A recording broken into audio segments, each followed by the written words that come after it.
जो शराब पीते हो वे ध्यान से सुन ले, केवल शराब पीने मात्र से उसको नरक में डाला जाएगा। और कैसे? अयहपान नामक नरक में। इसमें क्या होता है? इसमें छाती पे पैर रखकर यमदूत उसके मुख में गलाया हुआ लोहा पिलाते हैं। बंद कर दो भैया ये शराब पीना, ना मानोगे तो आगे जाके भोग लोगे, मान लोगे तो अभी प्रायश्चित हो जाएगा। पराई स्त्री का संभोग करना, मदिरा पान करना, मांस खाना, जुआ खेलना और स्वर्ण की चोरी करना, ये पंच महापाप हैं। मदिरा पान इनमें है। जितने भाई मदिरा पीते हैं, प्रार्थना है बंद कर दो, नहीं छाती में लात रखकर तुम्हारे मुंह में गला हुआ लोहा पिलाया जाएगा नरक में। और ये हो कि अरे यार कहां नरक स्वर्ग है, तो देख लो इसी जन्म में देखो, मां के गर्भ में रहे तुम्हें याद नहीं है। ऐसे तुम यहां के बताओगे तो नहीं कि नरक भोग के आए हैं, क्योंकि याद नहीं रहेगा, भोगना तो पड़ेगा ही। उसके मुंह में गलाया हुआ लोहा डाल डालकर पिलाया जाता है जो शराब पीते हैं। जो पुरुष इस लोक में पाखंड करते हैं, तपस्या का, विद्या का, आचार का, वर्ण का, ये सब पाखंड नहीं। स्वधर्मो निधनो श्रेया परधर्मो भयावहा। अपने धर्म का दृढ़ता पूर्वक पालन करो, नाटक मत करो, पाखंड मत करो, दिखावा मत करो। अगर किसी आश्रम वर्ण तपस्या आदि का पाखंड करते हो तो आपको इस बात का दंड मिलेगा। यहां तो कोई नहीं जानता, लेकिन भगवान जान रहे हैं। छार करदम नाम के नरक में गिराया जाता है। वहां बड़े बड़े पत्थरों से उसको कुचला जाता है, पाखंडी दंभी नाटकी को। दंभ नाटक पाखंड नहीं, धर्म से चलो। वहां बड़े बड़े पत्थरों से ऐसे चटनी जैसे बनाई जाती है, ऐसे कुचला जाता है जो पाखंडी पाखंड करता है, धोखे में फंसा करके अपने आप को भी नष्ट करता है, दूसरों को भी। जो इसमें इस लोक में राक्षसों की तरह कुछ भी खा सकता है, पशु पक्षी कुछ जो मन आवे सो, बहुत सावधानी, भोजन भी बहुत सावधानी। वो यमलोक में राक्षसों के द्वारा, जैसे राक्षस ऐसे यमदूत उनको यातनाएं देते। रक्षोगण भोजन नामक नरक में गिराया जाता है। रक्षोगण भोजन नामक, जो मनाया जैसे मनाया सब खा रहे पी रहे, बहुत होश से पवित्र भोजन। यो यहां पशुओं का गरम गरम खून पीते हैं तो वहां कुल्हाड़ी से उसका गर्दन काटकर यमदूत खून पीते हैं। जो यहां दूसरों का मांस खाते हैं तो वहां यमदूत मांस भक्षण करते हैं, उसका खूब नाचते हैं वहीं। अरे बहुत हाहाकार है। इस लोक में जो लोग मनोरंजन के लिए पशु पक्षियों को कष्ट देते हैं, उनको फंसा लिया, उनको विविध प्रकार से तुम्हारा मनोरंजन हो रहा है, हमारे भय से व्याकुल हो रहा है, विविध उपायों से फुसला करके पशु पक्षियों को बुला देते हैं, उनको रस्सी में बांधकर कांटे से या विविध प्रकार की पीड़ा देकर खिलवाड़ करते हैं, तो उनको सुलूल प्रोत नामक नरक में गिराया जाता है। और यमदूत पिंजड़े में बंद करके फिर भाले से उनके साथ खेलते हैं। इसलिए किसी भी पशु पक्षी जीव जंतु को कष्ट मत दो। इस लोक में जो उग्र स्वभाव के लोग होते हैं, जरा जरा सी बात में दूसरे से झगड़ा कर देते हैं, दूसरे को मारने पीटने लगते हैं, गालियां देते हैं, दूसरे का अहित अमंगल कर देते हैं, वे मरने के बाद दंड सूक नामक नरक में गिराए जाते हैं। और वहां यमदूत जिंदा ऐसे निगल जाते हैं, फिर चबाकर उगलते हैं, फिर बड़ा कष्ट दिया जाता है। जो यहां किसी प्राणी को किसी गुफा में ऐसे अंधेरी खाइयों में बंद कर देते हैं, मार डालते हैं, परलोक में यमदूत वैसे ही उनको विषैली आग के धुएं से घोटते हुए मारते हैं। इसलिए अवट निरोधन नामक नरक कहते हैं उसे। जिस गृहस्थी के घर में कोई साधु महात्मा या भिक्षा मांगने वाला या अतिथि आया और वो उसे क्रोध दृष्टि से देखता है, मानो कोई अपराधी को देखता है, जैसे वो राधे श्याम मांग रहा है तुम्हारे दरवाजे, ऐसा अतिथि धर्म है। कोई भी दरवाजे पे आ जाए तो पहली बात तो आप मृदु वचन बोलिए, राधे श्याम कैसे आगमन हुआ। अब वो जो मांग रहा है, तुम्हारी सामर्थ्य तो दे दीजिए, नहीं तो राधे श्याम। और जल आदि तो सबके पास होता है। मृदु भाषण, आसन और जल, ये तीन के द्वारा तो सब कोई स्वागत कर सकता है। इसके बाद आपकी श्रद्धा नहीं तो आप ना कह दीजिए, पर कठोर वचन और क्रूर दृष्टि से देखना, ये नरकगामी होना है। जो गृहस्थ अपने आए हुए दरवाजे पर अतिथि अभ्यागत संत वैष्णव को क्रोध दृष्टि से देखता है तो नरक में उसे गिद्ध, कंक, काक और बटेर आदि यमदूत, वज्र की चोंच रखने वाले उसे पर्यावर्तन नामक नरक में गिराते हैं और नोचते हैं। जो व्यक्ति यहां अपने को बड़ा धनवान समझकर अभिमानवश दूसरों को सताता रहता है पैसे के बल से, और जो सब पर संशय करता है, संदेह करता है, और धन का कभी धर्म में खर्चा नहीं किया, और हर समय रात दिन धन का चिंतन करके यक्ष के समान धन की रखवाली करता रहता है। बहुत धन में एक दोष है कि वो इतना आसक्त चित्त कर लेता है कि वो धर्म में खर्चा नहीं कर सकता, बढ़ाने की सोचता रहता है और फिर मर जाता है, और वो यही पड़ा रहता है। ऐसा नराधम मरने पर सूची मुख नामक नरक में गिरता है, और वहां उसके अर्थ पिशाच शरीर को सुइयों से सिया जाता है, पूरे शरीर को यमदूत उसे सीते हैं। ऐसे राजन, ऐसे सैकड़ों हजारों नरक हैं। जो भगवान से विमुख होकर के मनमानी आचरण करता है वो इन अधिकांश सब नरकों को भोगता है। जब नरक से बचे हुए कुछ पाप होते हैं और स्वर्ग से बचे हुए कुछ पुण्य होते हैं, तो दोनों को मिलाकर फिर इस मनुष्य शरीर की रचना होती है। ये हमने तुम्हें 14 भुवन का वर्णन सुनाया, ब्रह्मांड कोश का वर्णन किया। भगवान अपनी माया से ऐसे अनंत ब्रह्मांडों की रचना करते हैं। मनुष्य को चाहिए कि जितना ये सुना, ऊपर नीचे के लोक और नरक ज्योतिर्गण सब, ये भगवान का सब मायामय निर्माण है। इससे मन हटाकर भगवान में लगाना चाहिए। ये सब मायामय जादू का तमाशा है। राजा परीक्षित ने कहा, महाराज ये नरकों की बात सुनकर तो बड़ी घबराहट पैदा हो गई। अच्छे अच्छे की घबराहट हो तो महाराज आपने ये जो नरकों का वर्णन किया, इससे बचने का कोई उपाय है? क्योंकि किसी न किसी प्रकार से सबसे पाप बन जाते हैं। अनेक प्रकार की भयंकर यातनाएं नरक की सुनकर के तो घबराहट पैदा हो गई। क्या कोई ऐसे कार्य करके बच सकता है? कोई उपाय है जिससे नरकों से बचा जा सके? जो उपाय बता रहे हैं वो कर लेना चाहिए सबको। नहीं, गलतियां सबसे होती हैं। बहुत छोटी छोटी गलतियों का भी दंड। अब तितली की गुदा में कांटा डाल के छोड़ दिया मांडव्य ऋषि ने, तो सूली उनके गुदा में डाल करके कटनी ही पड़ी, निकाल नहीं पाए। सोचो, इतने बड़े ऋषि को ये दंड भोगना पड़ा, जो इतना तप परायण थे, बड़े बड़े महापुरुषों को। तो ये तो यहां की बात है, नरक में तो और कष्ट भोगना होता है। तो महाराज ये तो कोई ऐसा नहीं है जो नरक से, कोई बिरले ऐसा होगा, नहीं तो गलती तो। अरे महाराज, युधिष्ठिर को भी नरक दिखाया गया था केवल जरा सी बात झूठ बोल देने पे। भैया जिंदगी झूठ बोलते गुजरी जा रही, तो पोटरी का पोटरी जमा है पाप। देखो ना, झूठ बहुत है, सब झूठ बोलते हैं। अब आजकल तो भय नहीं रह गया झूठ बोलने का, मतलब झूठ बोलने का तो भय नहीं रह गया कि हम झूठ बोल रहे। ऐसा बस बात बना जाए, बात बनाना, झूठ बोलना चाहे हजारों बातें, 100% झूठ भाइयों की, 100 में कुछ मिलावट, पूरी झूठ। तो सबसे बड़ा नहीं, असत्य संपातक पुंजा, झूठ के बराबर कहते कोई पाप नहीं। अब ऐसे पापों से कैसे बचा जाए? क्या सबको दंड भोगना पड़ेगा? और कलिकाल में तो ऐसा सब है ही है। बहुत से ऐसे जीव हैं मनुष्य शरीर में जिनको ये ज्ञान ही नहीं है कि मतलब ये पाप हम कर रहे हैं, इनका दंड भोगना, मतवाले होकर चले ही जा रहे हैं। कुछ ऐसे हैं जिनकी बुद्धि काम करती है पर भोगाकर्षण पाप करा लेता है। कोई बिरला ऐसा हो जो बच्चे, नहीं तो जैसे कलयुग ने कहा था ब्रह्मा जी से कि सतयुग भैया कह रहे हैं हमारे राज्य में कोई नरक नहीं जाएगा, और त्रेता भैया कह रहे हैं कि हम बड़े भाई सतयुग का ही अनुसरण करेंगे, द्वापर कह रहे हैं कुछ कुछ आज्ञा का पालन करेंगे। तो कलयुग ने कहा, पिताजी हम वचन देते हैं हमारे राज्य में बिरले कोई परम पद या स्वर्ग जाएगा, नहीं सीधे सबको नरक भेजेंगे। मनमानी आचरण करने का मतलब है नरकगामी होना, शास्त्र सम्मत आचरण।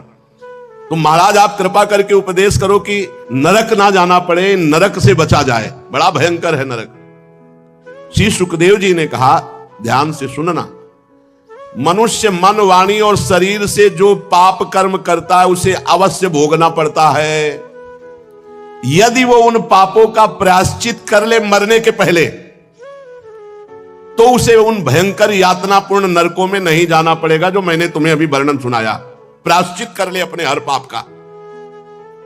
बड़ी सावधानी से, सजगता के साथ, मृत्यु के पहले ही पहले शीघ्र से शीघ्र पापों की गुरुता और लघुता का विचार करके उनका प्रायश्चित कर डालना चाहिए। जैसे मर्मज्ञ चिकित्सक रोगों का कारण और उनकी लघुता गुरुता जानकर दवा के द्वारा रोगों को नष्ट कर देता है या ऑपरेशन के द्वारा, ऐसे ही प्रायश्चित के द्वारा पापों का नाश कर लेना चाहिए।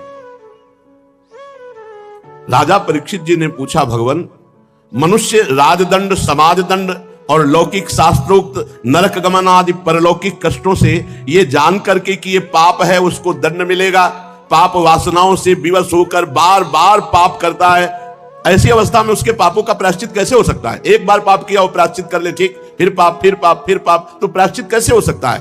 कैसे संभव हो सकता है कि वो नरक न जाए? क्योंकि प्रायश्चित करके पाप से छुटकारा मिलेगा, फिर पाप करेगा। ऐसी स्थिति में मैं समझता हूं कि जैसे हाथी स्नान कर पुनः धूल डाल लेता है, तो स्नान का मतलब क्या रहा, तो उस प्रायश्चित का मतलब क्या रहा? अगर पुनः मनुष्य पाप करता है तो उसका प्रायश्चित व्यर्थ हो जाता है। बहुत सुंदर विषय है, बहुत सुंदर है। श्री सुखदेव जी कहते हैं, कर्म के द्वारा ही कर्म का निर्बीज नाश नहीं हो सकता। कर्म के द्वारा पाप कर्मों का नाश नहीं हो सकता। अब ये भूल छोड़ दे कोई, वो तुम्हारा कर्म तुम्हें भोगना पड़ेगा, उसका प्रायश्चित है एकमात्र भगवान का भजन। आगे वर्णन करेंगे। कर्म का कर्म के द्वारा नाश नहीं हो सकता, ये श्री सुखदेव जी महाराज कि आपने पाप कर्म कर लिया, आप कोई और कर्म करें तो उससे वो पाप कर्म नष्ट हो जाएगा। कर्म में इतनी सामर्थ्य नहीं कि वो निर्बीज कर सके तुम्हारे पाप कर्म को। जो अज्ञान से युक्त होकर पाप कर्म करते रहते हैं, उनकी वासनाएं बनी रहती हैं और वासनाएं नए पाप कराती रहती हैं, इसलिए वो निष्पाप कभी नहीं हो सकते। अगर सच्चा प्रायश्चित है तो है भगवत प्राप्ति, तत्व ज्ञान। अगर उसे तत्व ज्ञान हो गया है तो जीवन मुक्त, भगवत प्राप्ति हो गई तो जीवन मुक्त। बिना भजन के भगवत प्राप्ति के बचने का उपाय नहीं है। नाम जप करो, खूब नाम जप। आगे सुनेंगे आप। जैसे कोई पुरुष सही दवा और सुपथ्य का सेवन करे तो रोग रहित हो जाता है, ऐसे सही अनुष्ठान और अपनी पवित्र दिनचर्या तो निष्पाप हो जाएगा। जो पुरुष नियमों का पालन करता है और भगवान का भजन करता है तो धीरे धीरे उसकी पाप वासनाएं, जैसे कई लोग कहते हैं भजन करने पर मन जलता है, तो मनई से तो पाप हुए, मनई प्रेरणा करी, मनई संकल्प बनाए, मनई में वासना है, तो भजन मन को जलाकर निर्वासनिक करता है। जो नियम पूर्वक भजन करता है, संयम पूर्वक आचरण करता है, वो धीरे धीरे उसके पाप भस्म होते हैं और वो कल्याणप्रद भगवत प्राप्ति या तत्व ज्ञान में समर्थ हो जाता है। जैसे बांस के झुरमुट में लगी हुई आग बांसों को जलाकर राख कर देती है, वैसे ही श्रद्धावान धैर्यवान पुरुष ब्रह्मचर्य, तपस्या, इंद्रिय दमन, मन की स्थिरता, दान, सत्य, बाहर भीतर की पवित्रता, यम नियम और नवधा भक्ति, मन वाणी शरीर द्वारा किए गए बड़े से बड़े पापों को नष्ट किया जा सकता है। ब्रह्मचर्य, इंद्रिय दमन, मन की स्थिरता, नवधा भक्ति, ये विविध प्रकार के साधन हैं जिनसे हम पापों को नष्ट कर सकते हैं। भगवान की शरण में ये बिल्कुल अलग साधन है, ये बिल्कुल पक्का साधन और अलग साधन है। केचित केवलया भक्त्या वासुदेव परायणा अघम धुनवंती कार्चनेन निहारमिउ भास्करा। बहुत जोर की बात है, यही बात बहुत महिमामयी है, जो पाप और पाप की जड़ को भी भस्म कर देता है। अन्य साधनों से पाप नष्ट हो सकते हैं, लेकिन फिर वो हरे भरे नए किनगे। न तथा भगवान राजन पूजेत तप आदि भी यथा कृष्णार्पित प्राणस तत्पुरुष निषेवया। सीधी बात, कोई झंझट नहीं। भगवान की शरणागति में बहुत सरल बात है, बहुत सरल है। तन मन वचन प्राण सब भगवान को समर्पित कर दिए। बोले केचित, केचित माने कोई बिरला ही ये साधन पकड़ पाता है। भगवान की शरण में होकर केवल भगवान का स्मरण तो सारे पापों को उसी प्रकार भस्म कर देता है भगवान का नाम जब। जैसे सूर्य उदय होते ही कुहेरे का कहीं पता नहीं चलता, ऐसे ही पाप पाप प्रवृत्ति दोनों का नाश भगवान की शरण में होकर नाम जब। अघम धुनवंती कात्स्नेन, सारे पाप उसके धुल जाते हैं। ये खुद कह रहे श्री सुखदेव जी। ये अन्य साधनों से ऐसा नहीं होता, तपस्यादि के द्वारा भी ऐसा नहीं होता कि जड़ से पाप नष्ट हो जाए। जगत में ये सबसे निराला पंथ है, भगवान का आश्रय लेकर, शरणागति लेकर भगवान का नाम जप, ये सर्वश्रेष्ठ है। सध्री चीनो ह्रयम लोके पंथा क्षेमो कुतो भयः सुशीला साधवो यत्र नारायण परायणा प्रायश्चित्तानि चीर्णानि नारायण परांगमुखम न निष्पुनन्ति राजेंद्र सुरा कुंभमिवापगा। ये सबसे निराला मार्ग है, भगवान की शरण में होकर भगवान का नाम जप करना। ये भय रहित, कल्याण स्वरूप, संशय रहित, इसी पर भगवत परायण सुशील साधु जन चलते हैं। अन्य साधनों से निष्पाप नहीं हुआ जा सकता। जैसे उदाहरण दे रहे हैं, जैसे सुरा कुंभ मिवापगाहा, शराब भरे हुए घड़े को आप चाहे जितनी बार धोएं, वो शराब के घड़े से कभी शंकर जी में जल नहीं चढ़ाया जा सकता, वो अपवित्र हो जाता है। ऐसे ही अन्य साधनों से चाहे जितना आप पाप को नष्ट करने की कोशिश करें, नष्ट नहीं होगा। लेकिन भगवान की शरण में हो गए, हो गया, भगवान की शरण में हो गए, तन मन प्राण समर्पित कर दिए, अब परम पवित्र हो गए। कोई भी पाप का दंड उसे नहीं भोगना पड़ेगा। जिन्होंने अपने भगवत गुणानुरागी मन मधुकर को भगवान श्री कृष्ण चंद्र के चरणारविंद मकरंद का एक बार पान करा दिया, ओहो, सकृन मनः कृष्ण पदारविंदयोर निवेशितम तद्गुण रागियैरिहि नाते यमं पास भृतश्च तद्भटान स्वप्ने विपश्यन्ति चीर्ण निष्कृताः। एक बार जिसने भगवान श्री कृष्ण का आश्रय ले लिया, एक बार भगवान श्री कृष्ण का स्मरण किया, सारे प्रायश्चित हो गए। स्वप्न में भी यमराज के दूत नहीं दिखाई देंगे, नरक जाने की तो बात ही क्या रही, स्वप्न में भी। परीक्षित, इस विषय में महात्मा लोग एक प्राचीन इतिहास कहा करते हैं, उसमें भगवान श्री हरि और यमराज के दूतों का संवाद है। तुम ध्यान से उसे सुनो। कान्यकुब्ज नगर कन्नौज में एक ब्राह्मण रहता था, उसका नाम था अजामिल। वो वैश्या के प्रसंग को देख करके बड़ा आसक्त चित्त होकर वैश्यागामी और पूरा का पूरा दूषित सदाचार नष्ट हो चुका था। वो इतना नीच हो गया था कि रात दिन वैश्या का सहवास करता, उसी के पास रहता, उसको रिझाने के लिए बटोहियों को लूटता, उनकी हिंसा कर देता, जुआ खेलता, धोखाधड़ी से धन ला करके वैश्या को संतुष्ट करता। निंदनीय वृत्ति का आश्रय लेकर वो अपने कुटुंब का भरण पोषण करता और बहुत से प्राणियों की हिंसा कर चुका था, बहुत से प्राणियों को लूट चुका था, वो बहुत से प्राणियों का पाप कर्म एकत्रित कर चुका था। अब वो उसी वैश्या के साथ जो बच्चे पैदा हुए, उन्हीं के दुलार लालन पालन में समय उसका नष्ट हो गया। बहुत बड़ा आयु का लंबा भाग व्यतीत हो गया। 88 वर्ष की उसकी अवस्था आ गई। उसने वैश्या से 10 पुत्र उत्पन्न किए थे। सबसे छोटे का नाम नारायण रखा था। ये स्वयं नहीं रखा था, जब भगवान अहेतुकी कृपालु है, अहेतुकी कृपा करते हैं तो साधु समागम होता है। भक्तमाल जी में इनका चरित्र है। एक बार एक भगवत प्रेमी महात्माओं की साधु मंडली आई, तो भ्रमण करते थे साधु जन, तो उधर कन्नौज होते हुए निकले। तो उसी नगर में पूछा, भाई कोई पवित्र ब्राह्मण हो जिसके यहां भिक्षा ले सके, कोई एकांतिक बगीचा हो। तो विनोद करने वाले, उपहास करने वाले गांव में भी लोग होते हैं। उनका बहुत सबसे ज्यादा पवित्र अजामिल ब्राह्मण है और बगीचा भी बहुत जोर का है, और था जोर का बगीचा क्योंकि वैश्या का था उपवन। संत महात्मा, विश्वास ही परम धन होता है। वो विश्वास करके गए, बगीचे में ठाकुर जी के लिए जल छिड़का और आसन लगाया और आरती पूजा शुरू। और उधर अजामिल जो है 2-4 पशुओं की हिंसा करके उनको लेके आ रहा था। बगीचे में गया, देखा साधु महात्मा तो वैसा तो नहीं कि वो ये ना जानता हो कि साधु महात्मा क्या होते हैं। पशुओं को दूर फेंका जो मृग आदि मार कर लाया था, और गया साष्टांग दंडवत किया और रो पड़ा, भगवान आज पता नहीं मुझ नीच अधम का कौन सा सौभाग्य उदय हुआ कि आप भगवत प्रेमी महात्माओं का सानिध्य। प्रभु मैं तो बहुत नीच हूं, आप यहां कैसे आ गए? तो उनका गांव के लोगों ने बताया कि उत्तम ब्राह्मण है। तो बोले, प्रभु देख ही रहे हो आप हम कैसे उत्तम है। वैश्या के संग रहते हैं, हिंसादि चोरी लूटपाट से अपना पेट पालते हैं। प्रभु मेरी दुर्गति हो गई।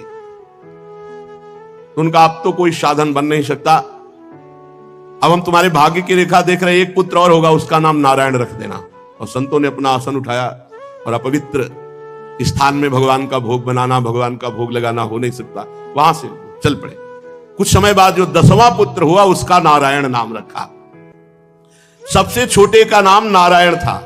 अजामिल का बहुत प्यार स्वाभाविक नारायण पर था। देखो, घर परिवार में भगवान नाम ही रखना चाहिए तो बहुत अच्छा रहता है। बार बार देखो, उसको इसी पुत्र से प्यार था तो नारायण, इधर नारायण, कितना बढ़िया भाग्य। वैसे रखे जाते थे, नाम ऐसे रखे जाते थे। अब चला है कुछ ऐसा नाम, और ऐसे ऐसे नाम है कि इनका कोई अर्थ है नहीं है, कोई अर्थ है नहीं है। पहले नाम राम कुमार, कृष्ण कुमार, ऐसे नाम रखे जाते थे। भगवान नामों से रखा जाता था कि कई बार बुलाया जाए तो वाणी पवित्र हो जाए, तो अब ऐसे नाम रखे जाते हैं। हमें लगता है कि भगवान नाम विचार पूर्वक रखना चाहिए। तो अब जैसे किसी का नाम आप रख दो हरिवंश, तो आप दिन में सैकड़ों बार हरिवंश हरिवंश, राधा तो सैकड़ों बार राधा राधा, ऐसे भगवान नाम रखना चाहिए। नाम जरूर भगवान रखना, कल्याण हो। मान लो किसी से प्यार हो जाए, बच्चा बच्ची किसी से, वो अंतिम समय ऐसे पुकारे राधा, तो काम बन जाएगा। देखो, अब वो अपने इस बालक पर 88 वर्ष का वृद्ध अजामिल, बड़ा मोह, और मोह क्या मतलब, पूरी श्रद्धा के संतों ने कहा है नारायण नाम रखना, तो इसलिए बहुत प्यार करता है। संपूर्ण हृदय अपने बच्चे को दे दिया, नारायण बच्चे को। अब वो बच्चा तोतली बाली, बाल सुलभ खेल, अजामिल आसक्त हो गया। अजामिल उसी के साथ खाता पीता, उसी के साथ समय ज्यादा व्यतीत करता। अब जिसको पता नहीं होता, असावधान व्यक्ति के ऊपर मृत्यु का प्रहार होता है। मृत्यु सिर पर आ पहुंची।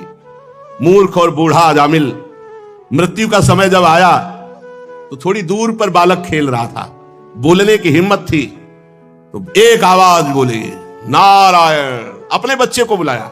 ये तो कहो संत कृपा से नारायण नाम रखा, हाँ बढ़िया नाम रखना चाहिए। अब तो कुछ पता ही नहीं चलता कि नाम क्या, कौन कौन से नाम। पहले तो विचार पूर्वक नाम रखे जाते थे, ऋषि मुनियों से विचार करवाया जाता, फिर नाम रखा जाता था। अजामिल ने देखा भयंकर यमदूत, हाथ में फांसी और टेढ़े टेढ़े भयंकर मुंह, दांत और रोए। सोच लघु शंका देख के निकल जाती, देख के ऐसे है यमदूत, ऐसे थोड़ी यमदूत है। देख के लघु शंका सोच छूट जाती है मरने वाले की। व्याकुल होकर ऊंचे स्वर से पुकारा, नारायण। बलिहार, संतों की बलिहार, ये ऐसी अंतिम बात बन गई, अंतिम बात बन गई। जो ही नारायण पुकारा कि दिव्य चतुर्भुज भगवान नारायण के पार्षद दो उपस्थित हो गए। झटपट आकर यमदूतों की फांसी काटी। अजामिल के सूक्ष्म शरीर को अभी वो खींच ही ना शुरू ही किया था, भगवान के दूतों ने, श्री हरि दूतों ने बलपूर्वक उन्हें डांट कर और यमपास काट दी। यमदूतों ने कहा, भगवान यमराज के इस धर्म विधान का निषेध करने वाले तुम कौन हो सकते हो? भगवान धर्मराज की आज्ञा का उल्लंघन कर दे त्रिभुवन में ऐसा कोई नहीं। कौन हो आप? किसके दूत हो? कहां से आए हो? तुम क्यों रोक रहे हो इस महापापी को नरक ले जाने से? देखने में तो तुम देवता जैसे सिद्ध श्रेष्ठ दिखाई दे रहे हो। हम देख रहे हैं कि तुम्हारे कमल के समान नेत्र हैं, तुम पीले पीले रेशमी वस्त्र धारण किए, सिर पर मुकुट, कानों में कुंडल, गले में कमल हार, सबकी नवीन अवस्था, चार चार भुजाएं, सभी के कर कमलों में धनुष, तरकस, तलवार, गदा, शंख, चक्र, कमल आदि सुशोभित। तुम लोगों की अंग कांति से दिशाओं का अंधकार दूर हो रहा है। हम धर्मराज के सेवक हैं, हमें तुम लोग क्यों रोक रहे हो? यमदूतों ने जब इस प्रकार कहा तो भगवान श्री हरि के आज्ञाकारी पार्षदों ने हंसकर मेघ के समान गंभीर वाणी में उनसे कहा, यमदूतों, यदि तुम सचमुच धर्मराज के आज्ञाकारी हो तो बताओ धर्म का लक्षण क्या है? तुम यदि धर्मराज के दूत हो तो धर्म का लक्षण क्या है? धर्म का तत्व क्या है? दंड किस प्रकार दिया जाता है? दंड का पात्र कौन है? मनुष्यों में सभी पापाचारी दंडनीय है या उनमें से कुछ? यमदूतों ने कहा, आपने पूछा धर्म का लक्षण क्या है, तो वेद जिन कर्मों का विधान करते हैं उन्हें धर्म कहते हैं, और वेद जिसे रोकते हैं, निषेध करते हैं, उसे अधर्म कहते हैं। और वेद स्वयं भगवान का स्वरूप है। भगवान की श्वास प्रश्वास से वेदों का प्रादुर्भाव हुआ है। जगत के रजोगुण, सतोगुण, तमोगुण, इन तीनों से सभी प्राणी पदार्थ ओतप्रोत हैं। सभी की मनोवृत्तियां तीनों गुणों में रहती हैं, सतोगुण, रजोगुण, तमोगुण। तीनों गुणों से कर्म होते हैं, उसके अनुरूप उनका विभाजन होता है। सूर्य, अग्नि, आकाश, वायु, इंद्रियां, चंद्रमा, संध्या, रात, दिन, दिशाएं, जल, पृथ्वी, काल, धर्म, ये गवाही होते हैं। रात दिन में सतोगुण, रजोगुण, तमोगुण से जो भी कर्म होते हैं, उन कर्मों के ये गवाही होते हैं। सूर्य, अग्नि, आकाश, वायु, इंद्रियां, चंद्रमा, संध्या, रात, दिन, दिशाएं, जल, पृथ्वी, काल और धर्म, ये गवाही होते हैं। एक एक सेकंड के कर्म का हिसाब है। इनके द्वारा पता चल जाता है कि ये धर्मात्मा है या अधर्म है, और फिर दंड के पात्र का निर्णय होता है। पाप कर्म करने वाले सभी मनुष्य अपने अपने पाप कर्म का दंड जरूर भोगते हैं। निष्पाप पुरुषों, जो प्राणी कर्म करता है, गुणों से संबंध होता है, उसे सारे पापों का कर्म भोगना पड़ता है, उसका दंड भोगना पड़ता है। कोई भी देहवान ऐसा नहीं जो पाप ना करे या पुण्य ना करे, और जो पाप पुण्य करेगा उसे भोगना पड़ेगा, अवश्य में भोक्तव्यम। इस श्लोक में जो मनुष्य जिस प्रकार का जितना अधर्म या धर्म करता है, परलोक में उसका उतना वैसा ही फल भोगना पड़ता है। हे देव शिरोमणियों, सतोगुण, रजोगुण और तमोगुण, तीनों गुणों के भेद के कारण इस श्लोक में 3 प्रकार के प्राणी देखे जाते हैं। पुण्यात्मा, पापात्मा और पुण्य पाप दोनों से युक्त। उसका परिणाम होता है पुण्यात्मा सुखी, पापात्मा दुखी, और पुण्य पाप मिश्रित सुख और दुख दोनों से युक्त होता है। वर्तमान समय में किए गया आचरण भविष्य का परिणाम दिखा देता है। वर्तमान में किया गया आचरण या भविष्य में इसकी दुर्गति होगी कि सदगति होगी। वर्तमान में जन्म जो हुआ, पाप और पुण्य जैसे भी किए गए, तो भविष्य में उसको दंड भोगना ही पड़ता है।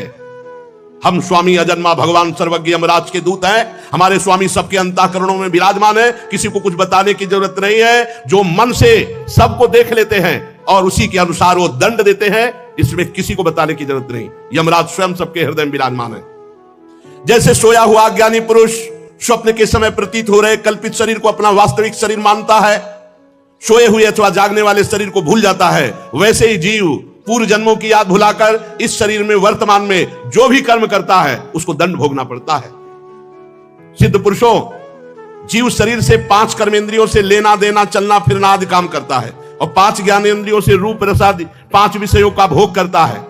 16वें मन के साथ 17वां स्वयं मिलकर अकेले ही मन, ज्ञानेंद्री और कर्मेंद्री, इन तीनों से विषयों को भोगता है और उसे दंड भोगना पड़ता है।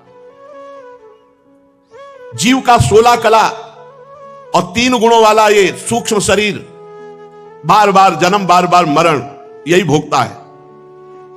बार बार हर्ष, बार बार शोक, भय, पीड़ा, जन्म, मृत्यु ये भोगना पड़ता है।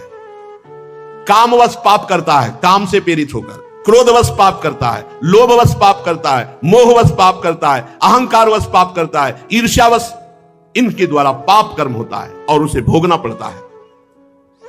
जैसे रेशम का कीड़ा अपने ही जाल में फंस करके मारा जाता है, अगर रेशम का जाल ना निकाले तो ना मारा जाए, ऐसे ही कर्म के जाल में फंस करके ये मनुष्य मरता है, ये मोह का शिकार बनता है।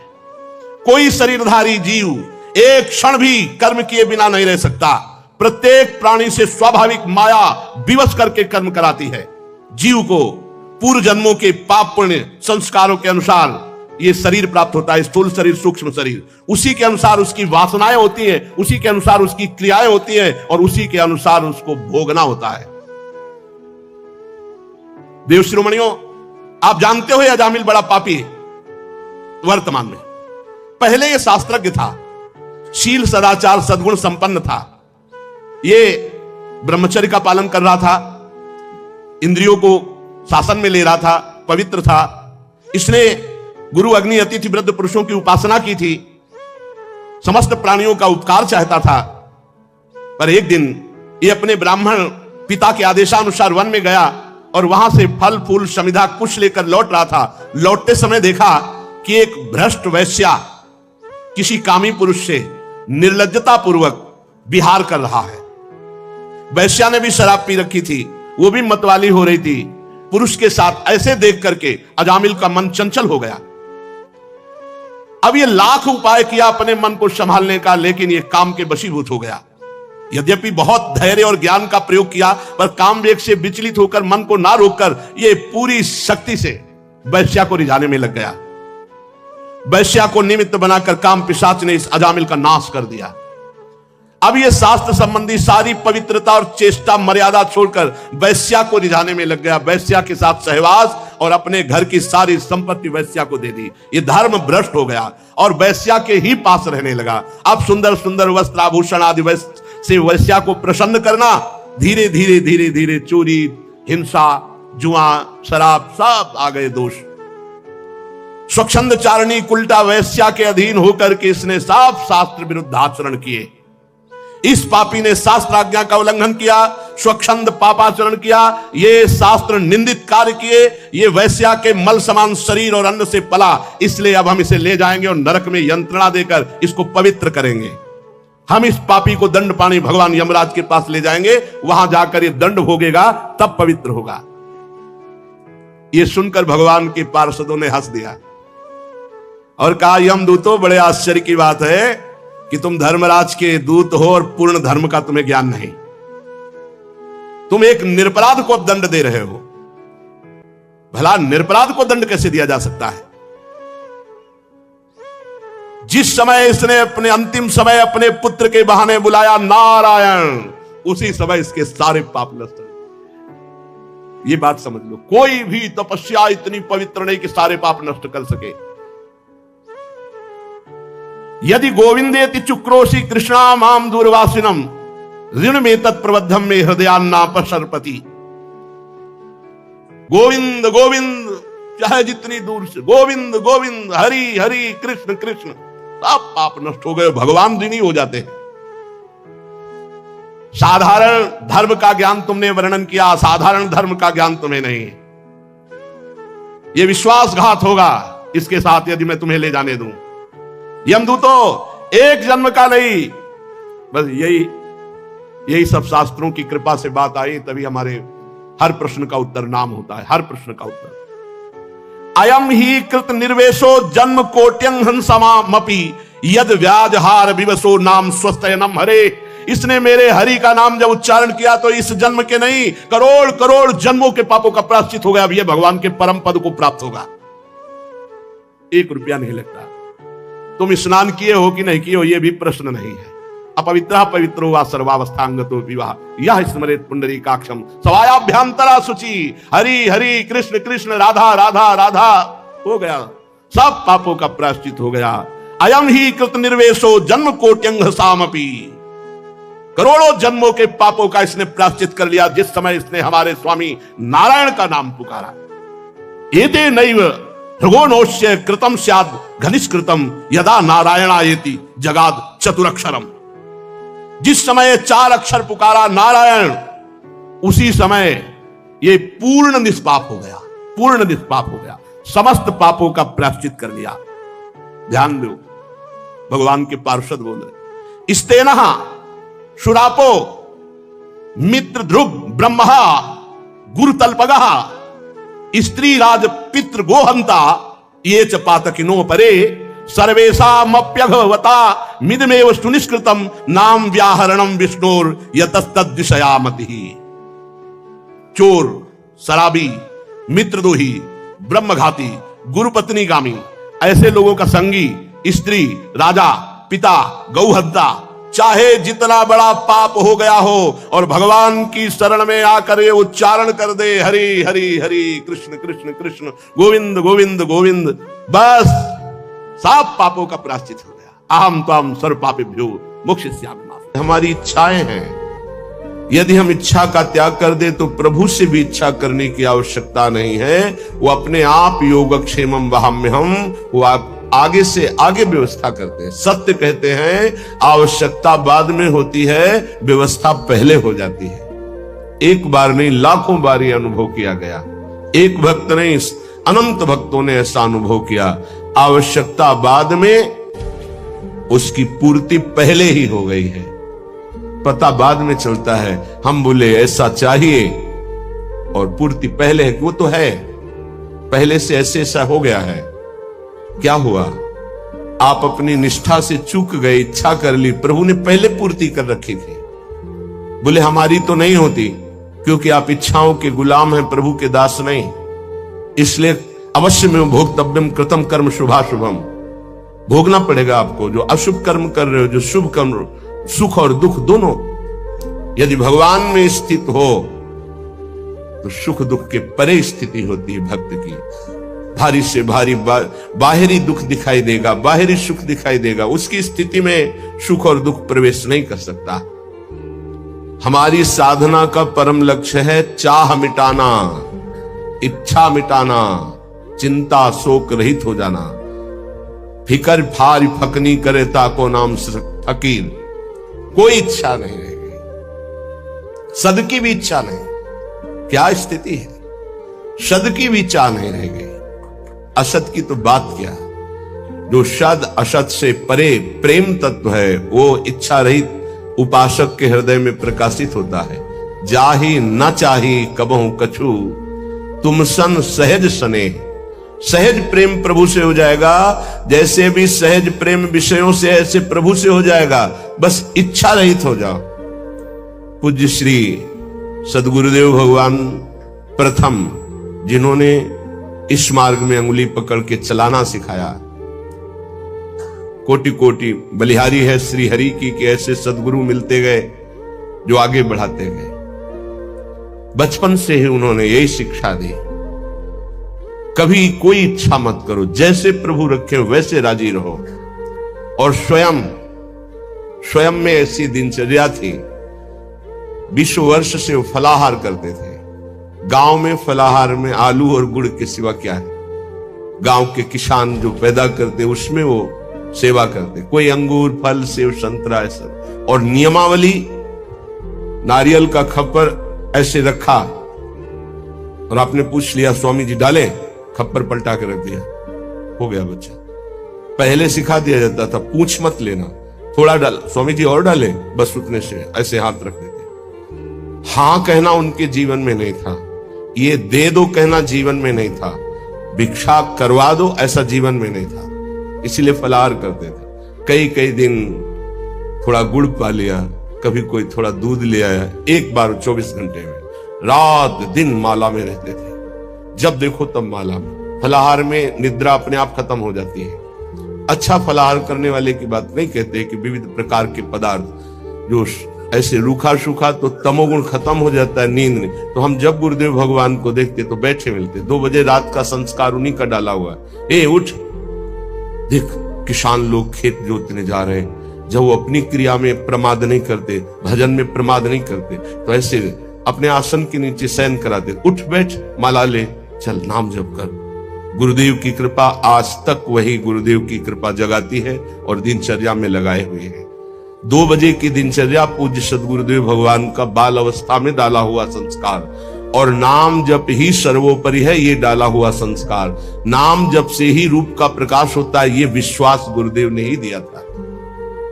श्रीपाद प्रबोधानंद जी कह रहे हैं, यदि आपको इच्छा रहित परम पदवी की प्राप्ति करनी है तो त्यक्त्वा संगम दूरतः स्त्री पिशाच्याः सर्वासानां मूल मुद्धृत्य सम्यक दैवाल्लब्धे नैव निर्वाह देहम श्रीमद वृंदा कानने जोशमासस्व।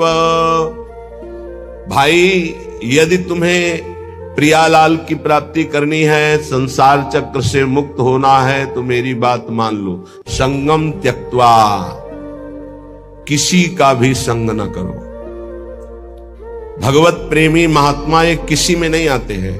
ये तो जब प्रभु द्रवित होते हैं, कृपा करते हैं, तब ये संग मिलता है। जब द्रवहि दीन दयालु राघो तो साधु संगति पाई। या कहें अन्य किसी का संग नहीं, या तो असंग और या भगवत व्रत धारण करने वाले महात्माओं का संग। ये बड़े बड़े महापुरुषों के आदेश हैं। एकस चरण दास चित्त मनंती से युंजीत तद वृत्ति सुसाधुश्चेत प्रसंगा। या तो असंग और या तो जिनका चित्त परमात्मा में लगा हुआ है, ऐसे साधुओं का संग, अन्यथा नहीं। आगे कह रहे हैं, एक पिशाच है सबके हृदय में, काम पिशाच। यह ऐसा राक्षस है, कभी अघाने वाला नहीं। भगवान ने इसे महापापी कहा है। और ये महासनो, बहुत खाने वाला लेकिन कभी ना खाने वाला, अर्थात भोगते भोगते मर जाओ पर कभी तृप्त नहीं हो सकते। इसलिए ये जो पुरुष शरीर का आकर्षण विपरीत शरीरों के प्रति है, ये राक्षसी भाव है। गृहस्थी में धर्मयुक्त एक पत्नी व्रत या एक पति व्रत लेकर के इस पिशाच पर विजय प्राप्त की जाती है, और विरक्ति में पूर्णतया भगवान के आश्रित होकर, गुरु भगवान के आश्रित होकर इस विकार पर विजय प्राप्त की जाती है। साधन में बड़ी ऊंचाई तक ये काम भ्रष्ट कर देता है, इसे पिशाच कहा गया है। जैसे किसी ने पूछा था कि शास्त्रों में लिखा है नरकस्य नारी, लिखा हुआ है, तो क्या स्त्री नरक है? उसका अर्थ तुम कैसे जानोगे जब भजन नहीं करते? उसमें लिखा हुआ है कि जो तुम्हारी काम भावना स्त्री के प्रति गंदी है ना, तुम्हें नरक ले जाएगी। भगवान ने कहा है त्रिविधम नरकस्येदम द्वारम नाशनमात्मनः कामः क्रोधा तथा लोभा तस्मादेव त्रयं त्यजेत्। तुम उनमें मां भाव, देवी भाव ये नहीं कर सकते हो, तुम उनमें भोग्य भाव करोगे तो नरक पहुंचोगे। ये लिखा है नरकस्य नारी। जो नारी के प्रति काम भोग की भावना से देखता है सब माताओं बहनों की तरफ, उसका नरक जाना निश्चित है। अशुभ गति को व्यभिचारी प्राप्त होता है। जो शास्त्रों की भाषा को नहीं समझते हो, शास्त्रों के प्रति अंगुली उठाने लगते, उसमें ऐसा लिखा है। ये बड़े बड़े देशभक्त, बड़े बड़े भगवत भक्त इन्हीं माताओं से प्रकट होते हैं। हमारे भाव को पिशाच कहा गया है। ए देखो, पिशाच चढ़ जाता है तो कैसा राक्षस होता है, कैसा व्यवहार करता है, उस सृष्टि में आप आंख खोल के देख लो। मनुष्य कोई ऐसा कर सकता है? राक्षस करता है, पिशाच करता है। ये काम पिशाच है। ये चढ़ जाए तो पूज्य और जिनका हम रक्षण करना चाहिए उनका शोषण प्रारंभ कर देता है। ये ऐसा नीच है, भगवान बचावे। बहुत ही पापी है, बहुत ही खाने वाला, कभी ना खाने वाला, इसलिए इसको कहा गया है। जहां कोई अर्थ भावना को नहीं समझ पाता है वहां शास्त्र पर अंगुली उठाता है। जैसे इस श्लोक को अगर साधारण शब्दों में लिया जाए और उसका उत्तर दिया, गलत हो जाएगा। संगम त्यक्त्वा स्त्री पिशाच्याः, इसका भाव है स्त्री के प्रति जो काम भाव तुम रखते हो पिशाच भाव है, तुम्हें राक्षस बना देगा। इसलिए भगवत प्रेमी महात्माओं का संग और असंग और विपरीत शरीरों के प्रति काम भाव का चिंतन, ये तुम्हें राक्षस बना देगा। राक्षस राक्षस जो अपनी ही केवल वासनाओं की पूर्ति चाहता है, वो जैसे भी हो उसे राक्षस कहते हैं। समस्त वासनाओं पर सम्यक प्रकार से विजय प्राप्त किए हुए महात्मा को भगवत साक्षात्कार होता है। जिसे एक बार भगवत साक्षात्कार हो जाता है, वो जिधर देखता है उधर वही दिखाई देते हैं। रूप छके घूमत रहे, तन को तनिक न भान, नारायण दीर्घ जल भाई यह प्रेम पहचान। ऐसा थोड़ी कि तुम बोल दो कि मैं डॉक्टर हूं तो डिग्री है तुम्हारे पास, चलो ऑपरेशन करके दिखाओ, सम्यक रूप से तब माना जाएगा। ऐसे ही तुम भगवत साक्षात्कार की हो तो काम क्रोध लोभ मोह मद मत्सर इनके विजेता होगे।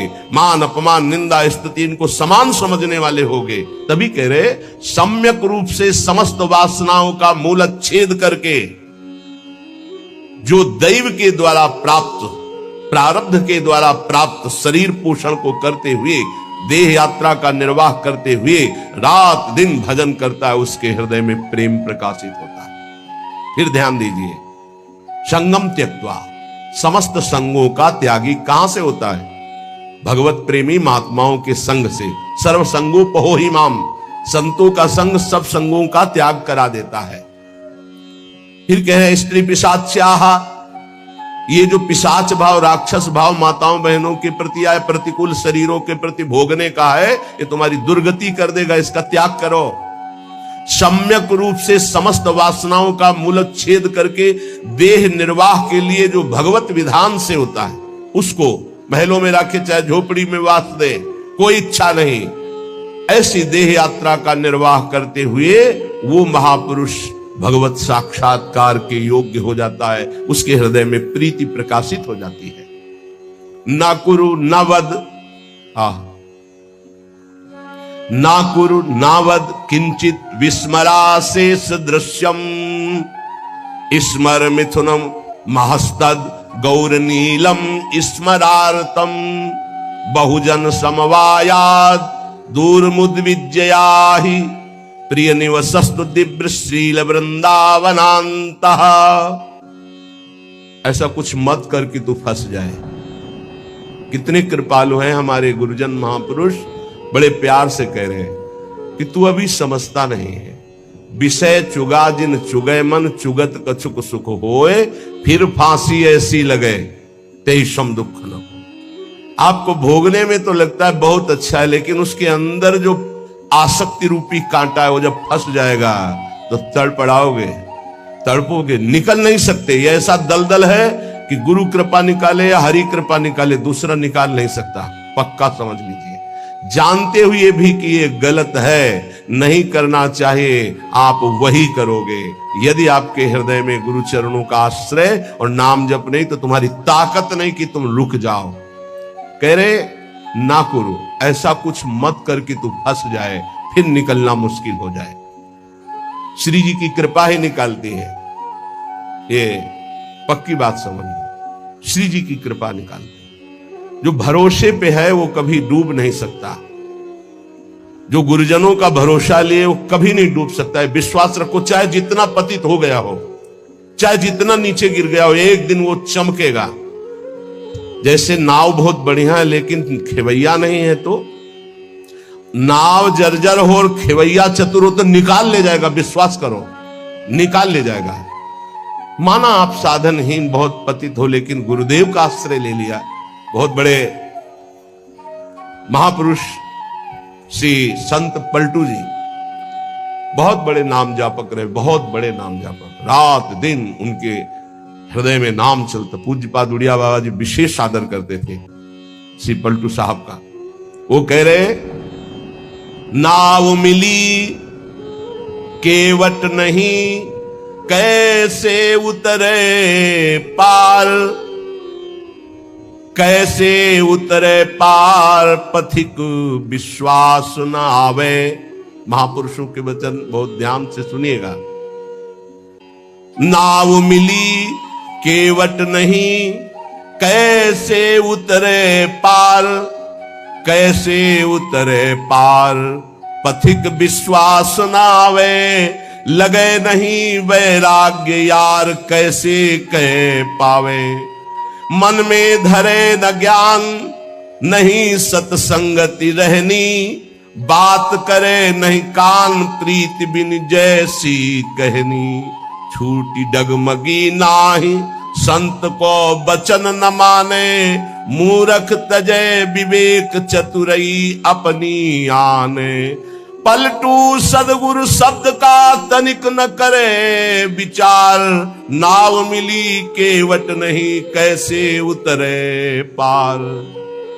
बहुत बढ़िया नाव मिल गई भवसागर से पार होने के लिए मानव देह, लेकिन सदगुरु वर्ण नहीं किया, फिर तो नाव पार नहीं हो सकती, क्योंकि खेवैया ही नहीं है। सदगुरु रूपी खेवैया मिल जाए तो जर्जर नाव को भी पार कर दे। अर्थात कितना भी पतित नीच क्यों न हो, महान बन जाए। कैसे उतरे पार, पथिक विश्वास न आवे। अये संसार सागर से पार जाने वाले पथिक, तुझे विश्वास ही नहीं है कि गुरु रूपी खेवैया ही संसार समुद्र से पार करता है। लगे नहीं वैराग्य यार, कैसे कह पावे। हरि रूपी मित्र को कैसे तुम प्राप्त कर सकते हो यदि गुरु से अनुराग नहीं और संसार से वैराग्य नहीं। मन में धरे न ज्ञान, नहीं सत्संगति रहनी। जो सत्संग सुनते हो मन में धरते नहीं हो, वैसी रहनी नहीं है तो बात करे नहीं कान, प्रीति बिनु जैसे कहनी। लाखों बातें करो, बातन प्रीति न होई सखीरी। बातों से काल पर विजय प्राप्त नहीं कर सकते, बातों से माया पर विजय प्राप्त नहीं कर सकते, बातों से काम क्रोध पर विजय प्राप्त नहीं कर सकते। सत्संग में जो सुना, गुरुदेव ने जो नाम मंत्र दिया, वो तो तुम स्वीकार नहीं कर रहे, अर्थात निरंतर जप नहीं रहे। छूटी डगमगी नाही, संत को वचन न माने। तुमने संत की आज्ञा का पालन नहीं किया, इसलिए तुम्हारी नाव डगमगा करके भंवर में फंस रही है। मूर्ख तजय विवेक चतुरई अपनी आने। विवेक है नहीं, बड़े बुद्धिमान बनते हो, फंस जाओगे। पलटू सदगुरु शब्द का ये बहुत बड़ा विजय का पताका है सदगुरु द्वारा दिया हुआ नाम मंत्र। ध्यान रखना, सदगुरु का शब्द कोई साधारण नहीं है। उनका शब्द ऐसा महान शक्तिशाली है कि माया का अंधकार नष्ट होता चला जाएगा। अज्ञान तिमिरांधस्य ज्ञानांजन शलाकया चक्षुरुन्मीलितं येन तस्मै श्री गुरुवे नमः। बंदो गुरुपद कंज कृपा सिंधु नर रूप हरि महामोहतम पुंज जासु बचन बचन रवि कर निकर। बस गुरु के शब्द पर ध्यान दे दे। पलटू सदगुरु शब्द का तनिक न करे विचार, तो नाव मिली केवट नहीं कैसे उतरे पार। मत करो मत करो ऐसा कोई कर्म जिससे तू फंस जाए। धोबिया फिर मर जाएगा चादर लीजिए धोए।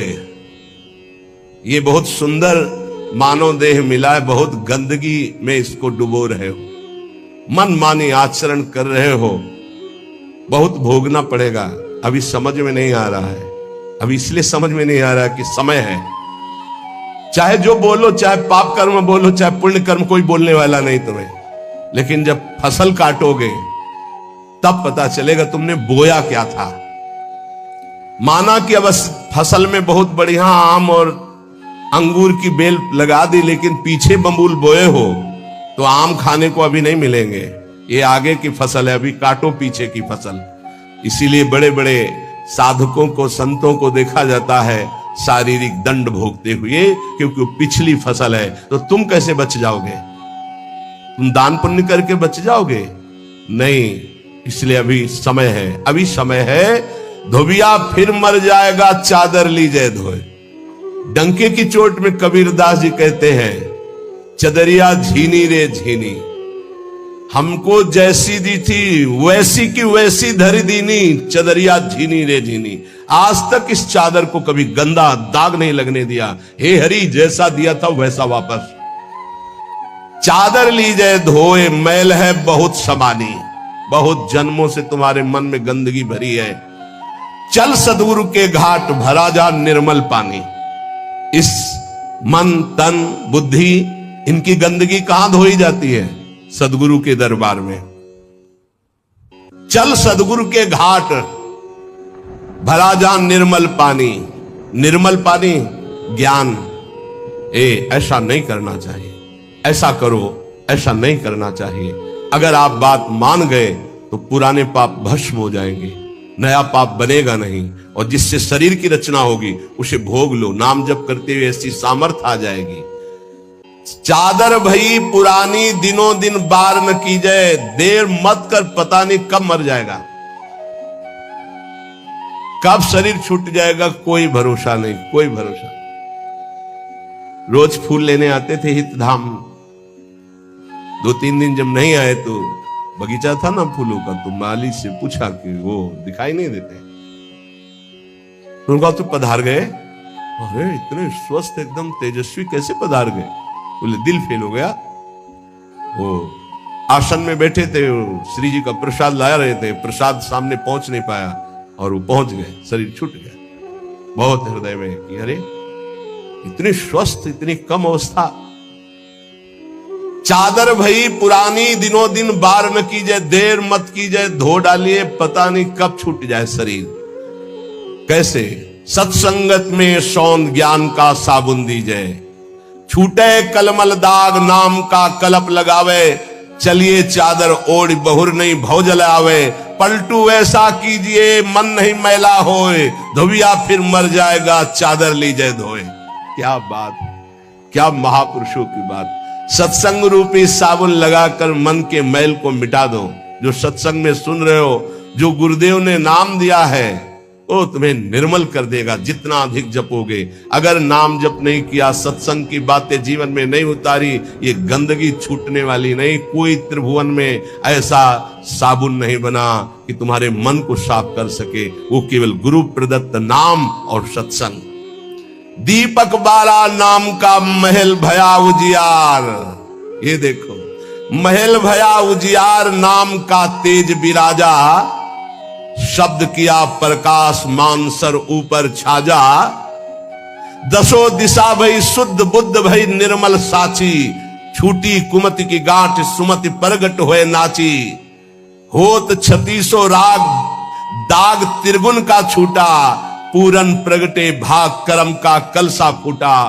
पलटू अंधियारी मिट्टी बाती दीन्ही टार, और दीपक बारा नाम का तो महल भया उजियार। ये अमृत है इन महापुरुषों का अनुभव। दीपक बारा नाम का महल भया उजियार। जिस समय राधा राधा राधा राधा राधा राधा अज्ञान अंधकार नष्ट हो गया। गोस्वामी जी का अनुभव है, तुलसीदास जी महाराज का। राम नाम मणिदीप धरी जीह दे हरि द्वार, तुलसी भीतर बाहरो जो चाहसु जियार। बाहर भी उन्नति और अंदर भी उन्नति। अंदर अध्यात्म के सद्गुण और बाहर नाना प्रकार की सुख सामग्रियां ये घेर लेगी जिस दिन तुम्हारी जिह्वा पे निरंतर नाम चलने लगेगा। महल भया उजियार नाम का तेज विराजा। प्रकाश में क्या पड़ा हुआ है दिखाई देता है, अंधेरे में रस्सी का सांप नजर आता है, प्रकाश में समझ में आता है ये गंदी बात है, ये अच्छी बात है, इससे हमारी सदगति होगी, इससे दुर्गति होगी, नहीं करना हमको। ये नाम के प्रकाश में दिखाई देता है। जैसे नाम की महिमा सुनी और संसार में रत गलत आचरण करने वाले नौजवान भाई सुने तो आके वर्णन करते, मैंने ये त्याग दिया। क्यों? क्योंकि नाम का प्रकाश हुआ, बल मिला और समझे कि गलत है तो उसका त्याग कर दिया। महल भया उजियार नाम का तेज विराजा, और शब्द किया प्रकाश मानसर ऊपर छाजा। गुरुदेव ने जो शब्द दिया जब उसका प्रकाश हुआ तो मन के ऊपर अब हमारा अधिकार हो गया, मानसर ऊपर छाजा। अभी तक हमको मन दबाए हुए था, जो चाहता था मन करता था, लेकिन जब से गुरुदेव ने नाम दिया, नाम का प्रकाश हुआ, अब मानसर ऊपर छाजा। अब मन के ऊपर आसन लगा के बैठे, जो हम चाहेंगे वही मन करेगा, जो मन चाहेगा वो हम नहीं करेंगे। ये स्थिति नाम के प्रभाव से मन को मार दिया, निर्विषय कर दिया। किसने? नाम जापक ने। दसों दिशा भई शुद्ध बुद्ध भई निर्मल सांची। अब वो कहीं त्रिभुवन में जाए, भाव कुभाव अनख आलसहु, नाम जपत मंगल दिशि दसहु। दसों दिशाएं शुद्ध बुद्ध आनंद प्रदान करने वाली हो गई, क्योंकि जहां है वो नाम जप कर रहा है। छूटी कुमति की गांठ सुमति परगट होए नाची। कुमति का नाश हो गया, सुमति का प्रकाश होकर हृदय में सुमति नृत्य कर रही। हो 36 राग, जो धर्म के 36 लक्षण हैं वो प्रकाशित हो जाते हैं उसके अंदर, भागवत में वर्णन है। और दाग त्रिगुण का छूटा, सतोगुण रजोगुण तमोगुण तीनों से ऊपर उठकर वो त्रिगुणातीत अवस्था को प्राप्त हो गया नाम जापक। पूरन प्रगटे भाग कर्म का कलसा फूटा, समस्त कर्म संचित भस्म हो गए, क्रिमाण निष्फल हो गए, प्रारब्ध निष्प्रभावित हो गया। ये नाम जापक का। पलटू अंधियारी मिट्टी बाती दीन्ही टार, दीपक बारा नाम का महल भया उजियार। सच्ची वाणी है। त्रिभुवन में नाम के समान कोई नहीं है। विश्वास कर लोगे पार हो जाओगे, भटकने की जरूरत नहीं। बस राधा राधा राधा, सब ज्ञान विज्ञान हृदय में प्रकाशित हो जाएगा। और डरना नहीं, कोई भी त्रिभुवन में नाम जापक को पराजय नहीं दिखा सकता। ये बात पक्की समझ लेना। कभी भी हरि का एक स्वभाव है, कोई उनको गाली दे दे, अपमान कर दे, उनकी निंदा कर दे, वो पिता के समान सह लेते हैं, क्षमा कर देते हैं। लेकिन उनके भक्त का अपमान कर दे तो राम रोष पावक सो जरई। जो अपमान भक्त कर करई, तुम चुप रहना, तुम मत बोलना। जो अपमान भक्त कर करई, राम रोष पावक सो जरई। पलटू साहब कह रहे, नाम जापक कभी डरना मत, कभी भय मत करना और कभी लड़ना मत। हरि अपनो अपमान सह जन की सही न जाए। हरि का अपमान कर दोगे सह जाएंगे, कैसे भी, वो बड़े कृपालु हैं, अनंत माताओं का प्यार रखते हैं, चल उद्दंडता कर ले। हरि अपनो अपमान से जन की सही न जाए, जन की सही न जाए, दुर्वासा की क्या गति कीन्ही। महान तपस्वी, दूब का रस पीने वाला, बलकल की लंगोटी लगाने वाला, उनको यह भ्रम हो गया कि चक्रवर्ती सम्राट रानियों के बीच में रहने वाला मेरे से बढ़कर भजनानंदी कैसे हो सकता है। जाकर के कृत्या प्रकट कर दी उनका, अम्बरीश जी को कष्ट देने के लिए दुर्वासा जी के द्वारा प्रकट की हुई कृत्या भगवान के निज पार्षद सुदर्शन जी ने भस्म कर दिया।